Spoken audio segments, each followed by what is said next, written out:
بله بینندگان عزیز گرامی، کلیپ که خدمتون عرض کردم که پخش میکنیم از آقای قزوینی، کلیپی است که روش دروغ گفتن این آخوند مکار رو نشون میده. همونطوری که بارها گفتیم و متاسفانه تا جایی هم این تبلیغات اینها اثر داشته در بین اهل سنتی که اطلاع ندارن از کتب شیخ الاسلام ابن تیمیه رحمت الله علیه و همه یعنی امکاناتشون رو بسیج کردن در طول تاریخ که با این عالم بزرگ اسلام مبارزه بکنن، چون که یکی از کتاب‌هایی که ایشون نوشته کتاب منهاج السنه است، کتابی که در رد منهاج الکرامه ابن مطهر حلی نوشت. ابن مطهر حلی یکی از علمای دروغگوی شیعه رافضی بود و بعد از این کتاب رو نوشت شیخ الاسلام ابن تیمیه رحمت الله علیه در رد کتابش کتاب منهاج السنه رو نوشتن که خاری است در چشم روافض و تا قیامت هم اینها نمیتونن ردی بر این کتاب بنویسن، چون ردی ندارن که بنویسن. در این کلیپ میبینیم که این آخوند مکار و حیله‌گر، من فقط خواهش میکنم از بینندگان عزیز که خوب دقت بکنن به حرفایشون و ببینن که چطور تحریف میکنه، چطور تلبیس میکنه، چطور دروغ میگه و چطور بعد استنباط میکنه از این نصوص، بعد تهمت میزنه به مخالفین. چون که بارها گفتیم در مذهب اینا تهمت و دروغ بستن به مخالفین عبادت محسوب میشه. تنها مذهبی که فحش دادن، دروغ گفتن، تهمت زدن به مخالفین، غیبتشون کردن، این جز فضائل اعمال هست، مذهب شیعه اثناعشری است و انشالله از کتابای خودشون قبلا هم نشون دادیم و باز هم نشون خواهیم داد که چطور اینها میان و این تهمت ها و اهانت ها رو میکنن و نیتشون هم عبادت است. این کلیپ رو با هم ببینیم. الجزء السادس. آقا تصور کردی جوان عزیز سنی تشریف بردید شما کتابخانه، خلاصه قفسه ها را گشتی، این کتاب را پیدا کردی، جلد ششم پیدا کردی. ببینید اینجا در صفحه 303 ببینید عبارت ابن تیمیه چی عزیز دل من. ما که این دیگه ما که ننوشتیم، ما هم که چاپ نکردیم، تحقیق هم ما نکردیم. این کتاب برای شما عرض کنم در عربستان و سعودی چاپ شده، در 9 جلدم هست. دکتر محمد رشاد سالمم تحقیق کرده از علمای بزرگ اهل سنت. ایشون میاد میگه آقا و اصل المذهب، ریشه مذهب کاری به شیعه هم نداره. اینجا خوب دقت بکنید، اول اومد جوانان اهل سنت، یعنی خودشو میخواد دلسوز اهل سنت و دلسوز جوانان اهل سنت جلوه بده. بعد اینجا هم خیلی با مکارگی میگه که کاری هم که به شیعه نداره. خوب دقت بکنید، میگه کاری هم به شیعه نداره. کمی برمیگردیم دوباره بشنوید. ریشه مذهب کاری به شیعه هم نداره، نمیگه مذهب شیعه، مذهب اباضی، کل مذهب. انما ابتدعه زنادقه منافقون. اصلا اصل مذهب را بنیانگذارش ملحدین، زندیق ها و منافقین بودن. مرادشون هم فاسد کردن دین اسلام بوده.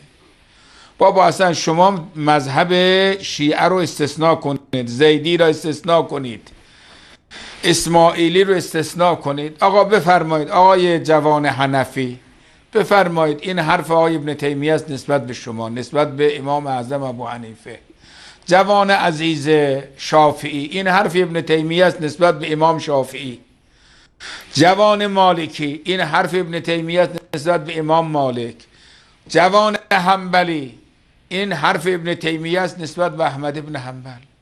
میگه اصل المذهب انما ابتدعه زنادقة منافقون.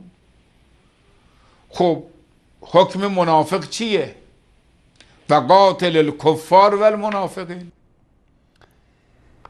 ببینید که این دایه مهربانتر از مادر، جوانان عزیز حنفی، جوانان عزیز شافعی، جوانان عزیز مالکی، جوانان عزیز حنبلی، انگار که اینها همه برادرخوانده ایشون هستن، این جوانان اهل سنت، و ایشون هم دیگه دایه مهربانتر از مادر شده و داره برای اینا اشک تمساح میریزه. بعدش هم بعد اینکه متن خوند دیگه الان میاد استنباط میکنه که بله اینها شما رو کافر میدونن، منافق میدونن. بعد آیاتی رو میخونه که ما اصلا بعضی از این آیات در قرآن نداریم. این قرآنی که پیش امام زمانشون هست حتما درون است. علی کل حال ببینید خیلی بعد از این حرفای بعد از این که میزنه خیلی جالبه. حکم زندیق چی؟ و قاتلوا ائمة الکفر یا و قاتل الکفار، برای شما عرض کنم کافتن. خب ببینید اینجا میاد حکم درست میکنه و به دنبال این حکمم فتوای قتل صادر میکنه. شما خیال میکنی اینهایی که الان دارن در یمن، خب این جمعیتی که کشتن نزدیک، برای شما عرض کنم به قول 7000 چقدر جمعیت در یمن کشتن، اینها آیا از این 10,000 یا 8,000 جمعیت اینها 500 نفر شیعه بوده؟ میگه در اینجا فتوا صادر میکنه. اولا کسی نیست به این آخوند کودن بگه که این کتاب منهاج السنه کتاب فتوا نیست، کتاب ردی است بر شیعه رافضی اثناعشری، بر دروغ‌هایی که علمای شیعه بستن. این کتاب ردی است بر دروغ‌های اینا. ثانیاً اینجا فتوا صادر نمیکنه. کتاب فتواش کتاب جداگانه ای است، مجموعه فتاوای شیخ الاسلام ابن تیمیه، که در اونجا در مورد مسائل فقهی و فتاوا و این چیزا صحبت میکنه. بعد الان میره سراغ یمن که بله در اونجا 7000 8000، اول میگه 7 و بعد میگه 8 و بعد میگه 10 کشتن و بر اساس همین فتاوا کشتن. ادامه کلیپ رو ببینید. کریم 1000 نفر شیعه، آیا این 5 یا 6000 سنی که کشتن اینها گناهشون چه بوده؟ اینهایی که الان نزدیک 70 80 تا مدرسه را ویران کردن، نزدیک 30 تا 40 تا بیمارستان رو ویران کردن، آخه این در کدام دینی، در کدام مذهبه؟ حتی بیمارستان های برای شما عرض کنم بدون این کلاشو حمامشو ببخشید، همیشه که این جلو عقب کرد بدونید که از شاه دروغای قزوینی رو داره میگه. یعنی دروغای خیلی گنده و بزرگش رو که ما گرفتیم، یکی از علاماتش این است که دوستانمون بخش پژوهش و پیگیری هر موقعی که دیدن که این قزوینی اصلا گاهی اوقات صدا رو نگاه نمی‌کنن، دیدن که کلاشو عمامه‌شو جلو عقب کرد، میگن که حتما بگیرید که اینجا دروغ گفته. اینجا یکی از همین حرکات رو انجام میده. دوستان اگر دقت بکنن مذهبه، حتی بیمارستان های برای شما عرض کنم بدون مرز را که اصلا اینها رفتن اونجا برای مداوای مجروحین، بیچاره ها، بدبخت ها، خب اینها را برداشتن، اینها نابود کردن. آخه اینها به چه همین فتوا. آقا هر کس وهابی نباشد کافره، هر کس وهابی نباشد منافقه، هر کس وهابی نباشد زندیقه، هر کس وهابی نباشد این مفسد دین هست. ببینید میگه که فتوا صادر کرده که هر کس وهابی نباشد کافر است، زندیق است، منافق است، مفسد دین است. داره دروغ میگه. این انسان وقیح و این انسان دروغگو، یعنی سنگ پای قزوین، وقتی که به قزوینی بگیم، به خاطر قزوینی توهین است به سنگ پای قزوین. این آقا میاد میگه که بله گفتن که ابن تیمیه گفته که هر کس وهابی نباشه کافر است و زندیق است و منافق است و دینو میخواد نابود بکنه.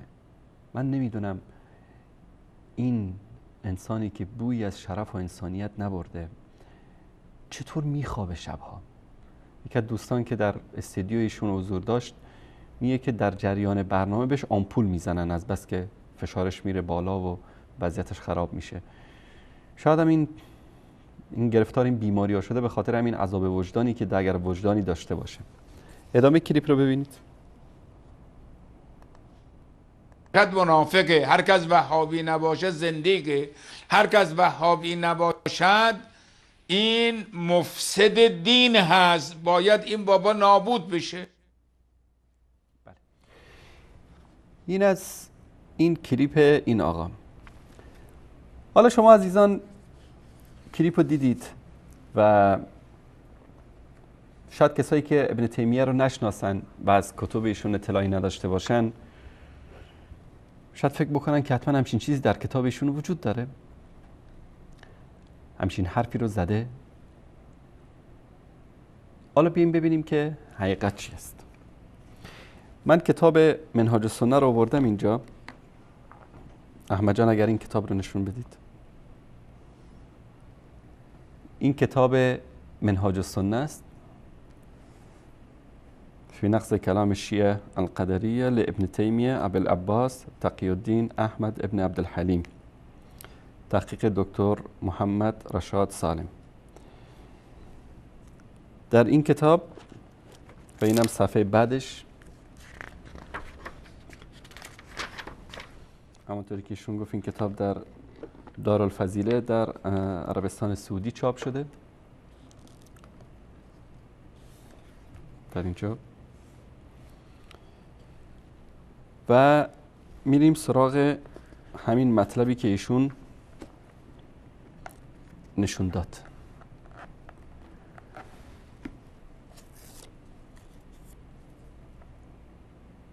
و اصل المذهب انما ابتدعه زنادقة منافقون مرادهم افساد دین الاسلام. این مطلب رو خوند، گفت که منظور ابن تیمیه در اینجا جلد 6 صفحه 303 و در این چاپ صفحه 697 است و گفت که منظور ابن تیمیه در اینجا کی است؟ احناف هست، حنفی ها، حنبلی ها، شافعی ها، مالکی ها و اهل سنت. میام یک کمی به یک صفحه قبل از این برمیگردیم. در این فصل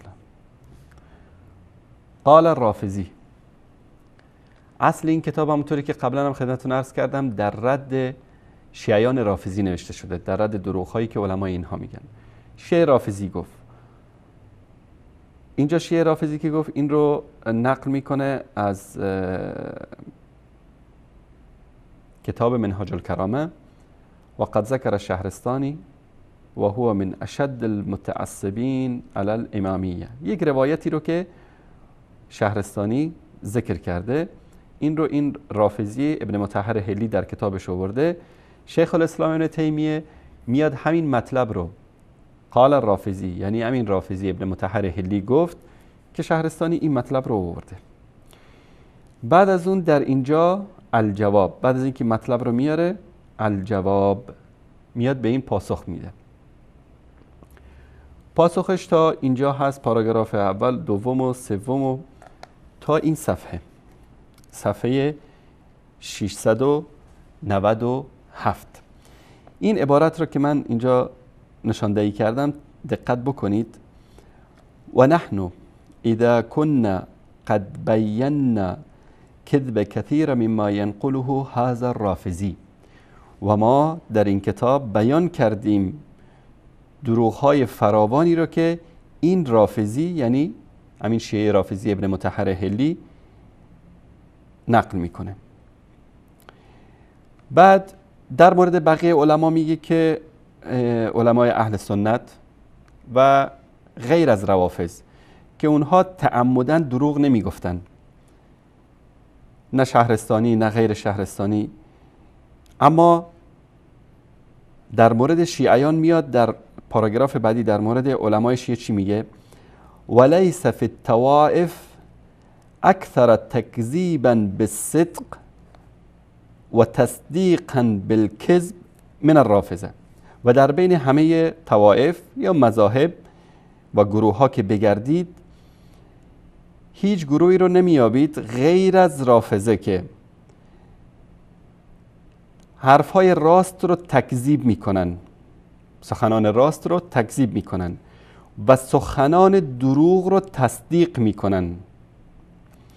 فان رؤوس مذهبهم،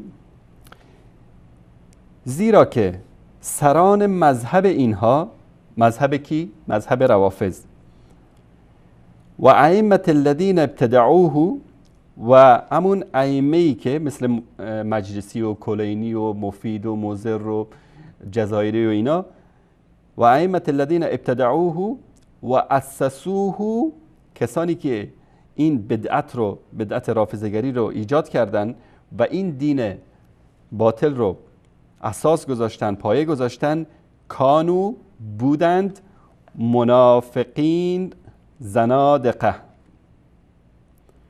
منافقین زندیق بودند، کسایی که پایه‌گذاران مذهب رافضه‌گری بودند. در اینجا ببینید که کلمه منافقین و زنادقه به کیا گفته شده؟ به علمای شیعه رافضی. کما ذکر ذلک عن غیر واحد من اهل العلم، چنان که این مطلب از تعداد زیادی از اهل علم روایت شده. بعد میاد میگه و هذا ظاهر لمن تأمله، و این آشکار است برای کسی که در این مورد بیاندیشه، فکر بکنه.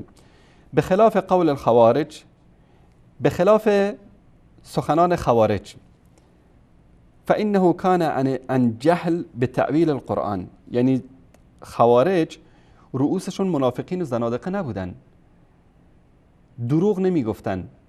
یک از صفات خوارج این بود که دروغ نمیگفتن. و مشکلشون چی بود؟ جهلشون در تأویل قرآن بود، چنان که شیخ الاسلام ابن تیمیه رحمة الله در اینجا ذکر میکنه. و غلو فی تعظیم الذنوب، و مشکل خوارج چی بود؟ که یعنی گناه رو، خیلی گناهی که مثلا سبب کفر نمیشد، سبب خارج شدن از دین نمیشد، اینو خیلی بزرگش میکردن و به سبب این گناه مردم رو تکفیر میکردن.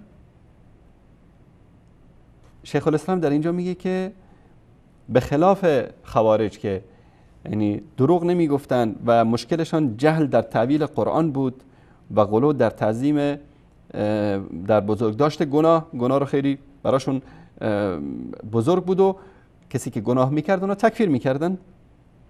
و کذالک قول الوعیدیه، وعیدیه که گروهی از خوارج هستن، و القدریه کان عن تعظیم الذنوب، مشکل اونام در تعظیم گناه بود، یعنی انسان گناهکار رو تکفیر میکردن.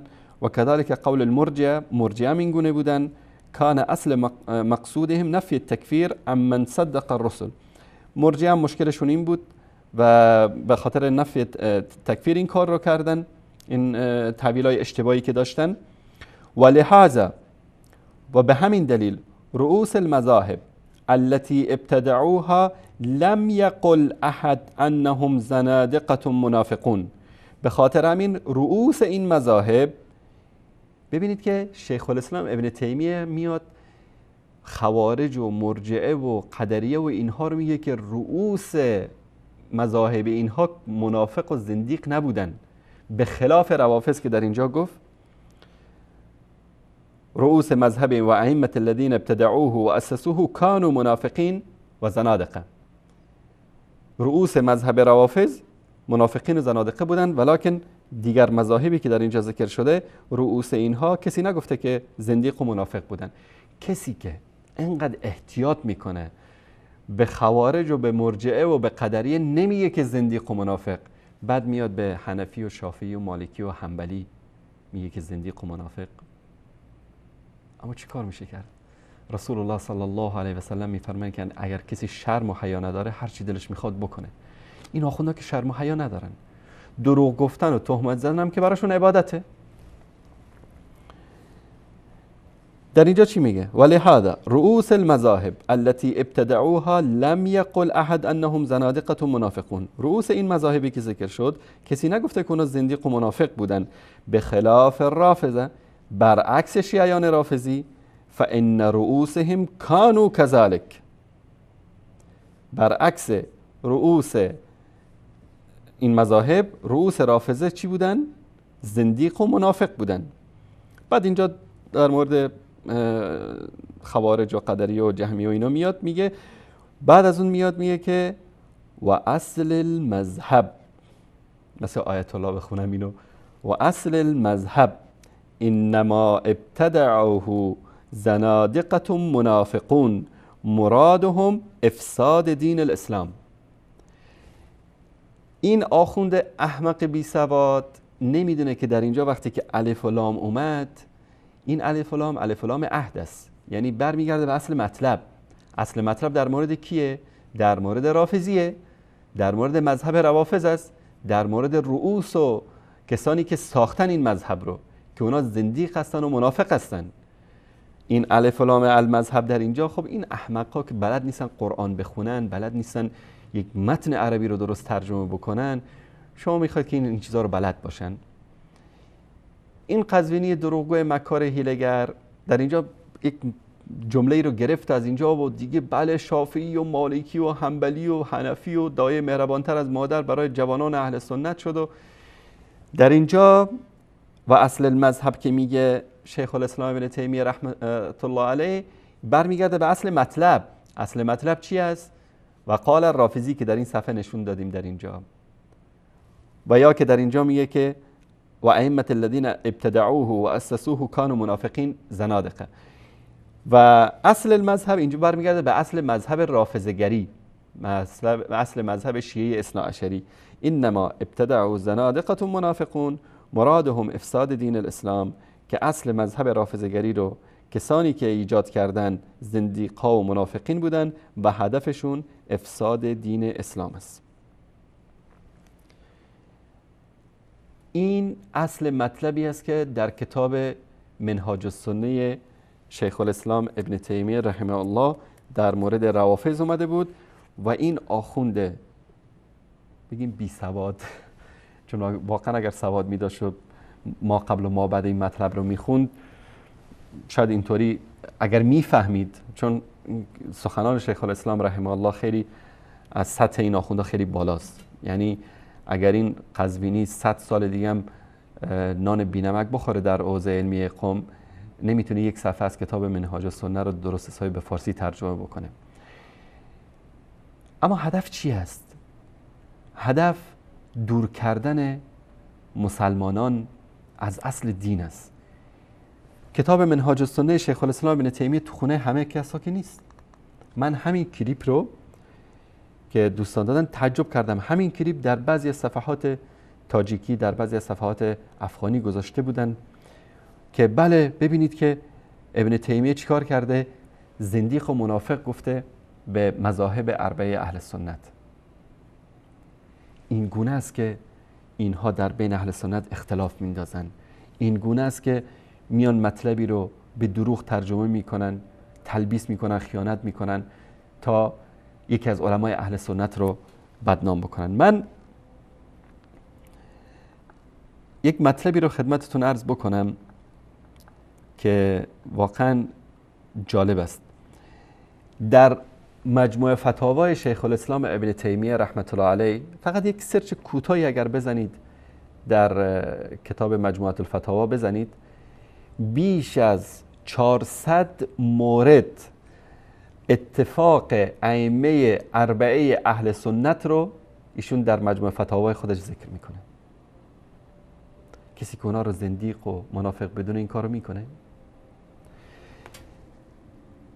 ایشون در شرح حدیث نزول شیخ الاسلام ابن تیمیه، اگر این مطلب رو احمد جان اگر که نشون بدی این قسمت رو، در مورد یکی از شبهاتی که مطرح میشه میاد میگه که فهذا لیس فی کتاب الله ولا سنت رسول الله صلی الله علیه و سلم ولا قاله احد من السلف. این مطلب نه در کتاب الله هست و نه در سنت رسول الله صلی الله علیه و سلم است و نه هیچ یک از علمای سلف این مطلب رو ذکر کردن. لا من الصحابه، نه از صحابه، ولا من التابعین لهم به احسان، نه کسانانی که به نیکی از آنها متابعت کردند، ولا الائمه الاربعه و امثالهم من ائمه المسلمین، و نه امامان چهارگانه یعنی امام شافعی، امام مالک، امام احمد ابن حنبل و امام اعظم، و نه از ائمه چهارگانه و نه از مانند آنها از دیگر امامان مسلمین این مطلب ذکر نشده. در مطلب دیگر در مجموع فتاوا در جلد 7 در صفحه 402 ایشون میگه که من رحمت الله به عباد المسلمین، از رحمت الله به بندگان مسلمانش این است که ان الائمه الذين لهم في الامه لسان صدق، امامانی که نام نیک در میان امت دارن. اینو کی میگه؟ اینو ابن تیمیه میگه که امامانی که در دین در بین امت نام نیک دارن. حالا این امامان رو معرفی میکنه مثل مانند الائمه الاربع، مانند امامان چهارگانه. امامان چهارگانه کیا هستن؟